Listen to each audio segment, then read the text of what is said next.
Israel दुनिया के सबसे छोटे व नए राष्ट्रों में से एक है जो चारों तरफ से दुश्मन देशों से घिरा हुआ है, और दुश्मन देश भी ऐसे हैं जो इज़राइल को किसी भी तरीके से खत्म कर देना चाहते हैं, लेकिन फिर भी इज़राइल से उसके शत्रु देश घबराते हैं। वर्टिकल बार इज़राइल इज़राइल को शत्रु देश भी कहते हैं कि इज़राइल सदा अपने दुश्मनों के घर में घुसकर उन्हें मारने की फिराक में रहता है।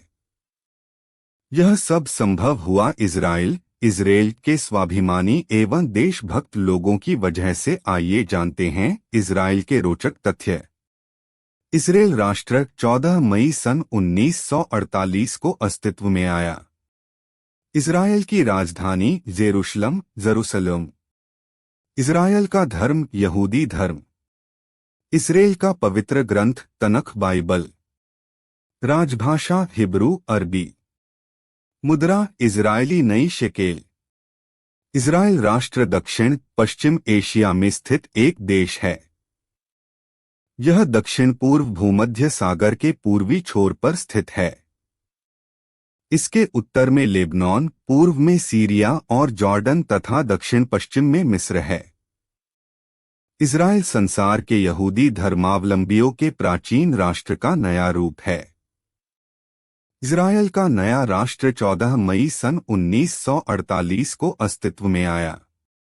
इज़राइल राष्ट्र प्राचीन फिलिस्तीन अथवा पैलेस्टाइन का ही बृहत भाग है। इज़रायली झंडे का नीला और सफ़ेद रंग यहूदियों द्वारा प्रार्थना के दौरान इस्तेमाल किए जाने वाले शॉल तल्लीत के रंग से लिया गया है। झंडे के केंद्र में दिखने वाला सितारा सैकड़ों साल से यहूदियों का प्रतीक चिन्ह रहा है। वर्टिकल बार इज़राइल की यह नीति है कि पूरी दुनिया में अगर कहीं भी कोई भी यहूदी रहता है तो वह इज़राइल का नागरिक माना जाएगा।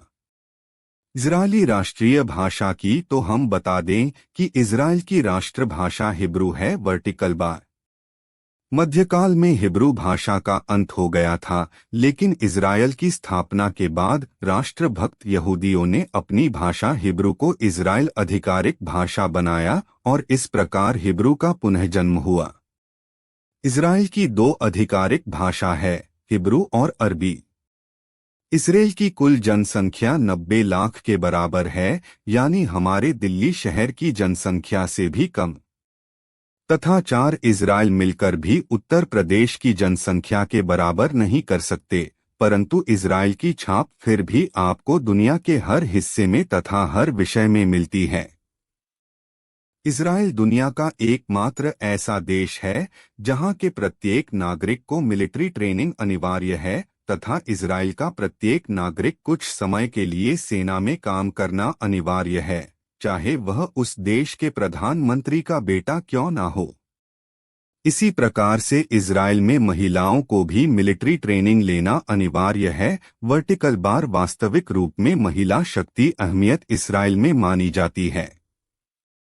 खोखले वोट बैंक के कारण भारत के किसी भी प्रधानमंत्री ने अभी तक इज़राइल की कोई यात्रा नहीं की है तथा नरेंद्र मोदी जी भारत के पहले ऐसे प्रधानमंत्री हैं जिन्होंने सारे वोट बैंक के मिथक तोड़ते हुए इज़राइल की यात्रा की। वर्टिकल बार इज़राइल की वायुसेना की बात करें तो इज़राइली वायुसेना दुनिया की चौथी सबसे बड़ी वायुसेना है। यह वायुसेना इतनी शक्तिशाली है, अमेरिका तथा रूस जैसे देश भी इनसे डरते हैं। वायुसेना क्षमता के मामले में सिर्फ अमेरिका, रूस तथा चीन इज़राइल से आगे हैं। इज़राइल अपनी बहुत ही कम जनसंख्या व क्षेत्रफल के बावजूद दुनिया के उन दोनों देशों में शामिल है जिनके पास खुद का सैटेलाइट सिस्टम है। इज़राइल की सैटेलाइट सिस्टम से जुड़ा एक तथ्य यह भी है कि इज़राइल अपने सैटेलाइट किसी भी देश के साथ नहीं बांटता। वर्टिकल बार दुनिया के किसी भी देश की तुलना में इज़राइल की एक गाय अधिक मात्रा में दूध देती है। हालांकि इस मसले पर इज़राइल को दक्षिण कोरिया बराबरी का टक्कर देता है। वर्टिकल बार अपने इन सैटेलाइट की बदौलत ही इज़राइल ड्रोन चलाने की भी क्षमता रखता है। इसराइल दुनिया का एकमात्र ऐसा देश है जो पूर्ण रूप से anti ballistic missile defence system से पूर्ण है। वर्टिकल बार इसराइल की पूरी सीमाओं तथा प्रत्येक हिस्से में एंटी बैलिस्टिक मिसाइल लगी हुई है। इसी कारण चारों तरफ अपने शत्रु देशों से घिरे होने के बावजूद भी इसराइल आज तक सुरक्षित है। इसराइल के ऊपर प्रतिदिन अरब देशों के पाले हुए अनेक आतंकवादी संगठन रॉकेट से हमला करते हैं, लेकिन सारे रॉकेट इनके डिफेंस सिस्टम के कारण रास्ते में ही नष्ट हो जाते हैं। अगर हम पर्यावरण की बात करें तो इजराइल दुनिया का पहला और एकमात्र ऐसा देश है जिस देश में पिछली सदी की तुलना में इस सदी अधिक वृक्ष है। अर्थात इजराइल शक्ति में तो आगे है ही, लेकिन इसके अलावा वह पर्यावरण के मामले में भी बहुत ज्यादा सजग हैं। इजराइल नोटों में ब्रेल लिपि का इस्तेमाल किया जाता है, इसलिए इसके नोट को दृष्टिहीन लोग भी पहचान सकते हैं। इजराइल के जन्म से ही अनेक मुस्लिम राष्ट्र इसके शत्रु रहे हैं, जिसके कारण यह अभी तक 7 बड़ी लड़ाइयां लड़ चुका है तथा एक बार तो इसके ऊपर 7 देशों ने भी हमला कर दिया था, लेकिन उस लड़ाई में भी इजराइल ने ही जीत हासिल की। इजराइल पूरी दुनिया में सबसे ज्यादा जीडीपी के अनुपात में रक्षा क्षेत्र पर ही खर्च करता है।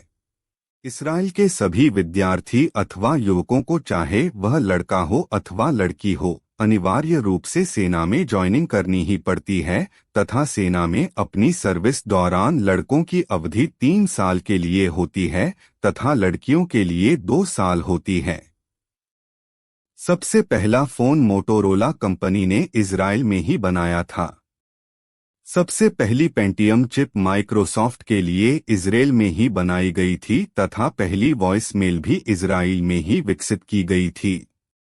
इजराइल की एक सीधी सिंपल सी पॉलिसी है कि अगर किसी भी राष्ट्र या किसी भी संगठन ने हमारे देश के एक भी नागरिक को मारा तो हम उसे दुनिया के किसी भी हिस्से में ढूंढकर उसे मार देंगे और हमारे एक नागरिक के बदले उसके 50 नागरिक मारे जाएंगे।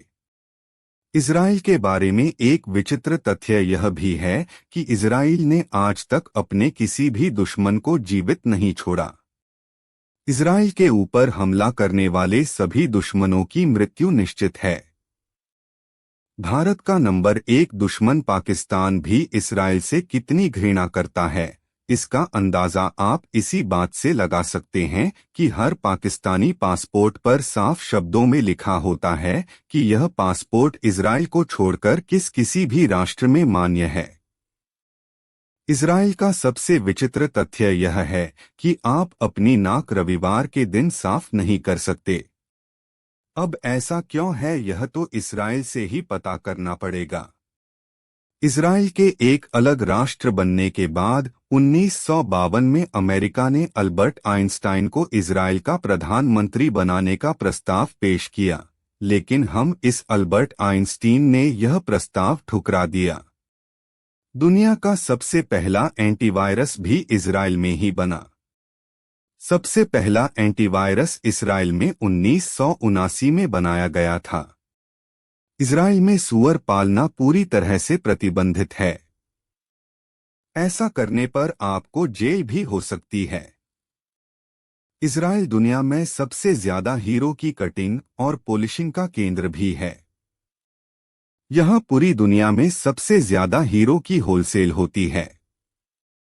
दुनिया की सबसे छोटी बाइबल भी इजराइल में बनी है, जो केवल 4.16 मिलीमीटर लंबी चौड़ी है। इजराइल अपनी जनसंख्या की जरूरत के हिसाब से 95% खाद्यान्न खुद उपजाता जाता है। कृषि उत्पादों के मामले में इजराइल लगभग पूरी तरह से ही आत्मनिर्भर है। इजराइल के लोगों की मेहनत और बुद्धि का एक नमूना आप देखिए कि पिछले 25 सालों में इजराइल के कृषि उत्पादन में 7 गुना बढ़ोतरी हुई है, लेकिन पानी पहले जितना प्रयोग किया जा रहा है। व्यावसायिक दृष्टि से भी इजराइल दुनिया में तीसरे स्थान पर है। इजराइल में करीब 3,500 से भी ज्यादा टेक्नोलॉजी कंपनी है, जो पूरी दुनिया में सिलिकॉन वैली के बाद दूसरे नंबर पर आती है। इजराइल में लगभग 90% जनसंख्या सौर ऊर्जा का प्रयोग करती है, जो पूरी दुनिया में सबसे ज्यादा है। इजराइल मिडिल ईस्ट में बसा हुआ एक छोटा देश है, लेकिन इजराइल की मीडिया को पूरे अरब देशों की मीडिया के मुकाबले सबसे ज्यादा आज़ादी हासिल है। आपको जानकर हैरानी होगी कि इजराइल में केवल 40 ही किताबों की दुकानें हैं, क्योंकि इजराइल में हर किसी व्यक्ति को सरकार ही किताब मुहैया कराती है। इजराइल पूरे अरब जगत का एकमात्र ऐसा देश है जहां महिला तथा पुरुषों को बराबरी के अधिकार प्राप्त है। इजराइल के पास केवल 273 किलोमीटर लंबा समुद्री तट है, लेकिन उसमें भी इजराइल ने 137 ऑफिशियल बीच बना रखे हैं। जनसंख्या के हिसाब से सबसे ज्यादा विश्वविद्यालय इजराइल में ही स्थित है। इजराइल का मृत सागर पृथ्वी का निम्नतम बिंदु है, जो कि समुद्र तल से 1315 फीट नीचे है वर्टिकल बार। इजरायलियों ने आधुनिक दुनिया के सैकड़ों महत्वपूर्ण तकनीकी आधारित खोज का निर्माण और विकास किया है। इसमें AOL instant messenger technology, window NT व XP, voicemail system, Pentium 4, Centrino processor, cell phone आदि शामिल हैं। Vertical bar. दुनिया के किसी भी देश की तुलना में इजरायल के पास प्रति व्यक्ति म्यूजियम की संख्या सबसे अधिक है। इजरायल के 10 में से 9 घर सोलर एनर्जी का इस्तेमाल करते हैं। सबसे ज्यादा सोलर एनर्जी का इस्तेमाल पानी गर्म करने में होता है। इजराइल की आक्रामकता एवं देशभक्ति का एक छोटा उदाहरण। 1972 में जर्मनी के म्यूनिख ओलंपिक गेम्स में फिलिस्तीन के मुस्लिम आतंकवादियों ने 12 इजरायली खिलाड़ियों को मार डाला था। तब तत्कालीन इस्राएली प्रधानमंत्री गोल्डा मेयर ने न तो इस घटना की निंदा करी और न ही उन्होंने हमारे देश के घटिया नेताओं की तरह कोई शांति का वक्तव्य दिया, बल्कि उन्होंने सारे मृत खिलाड़ियों के घरवालों को फोन करके कहा कि हम इसका बदला लेंगे, तथा इसके बाद उन्होंने अपनी खुफिया एजेंसी मोसाद को केवल इतना ही कहा कि दुनिया के किसी भी राष्ट्र किसी भी हिस्से में कोई भी आतंकवादी हो जो इस घटना में शामिल है, उन्हें किसी भी तरह मार दो, और उन्होंने ऐसा ही किया भी।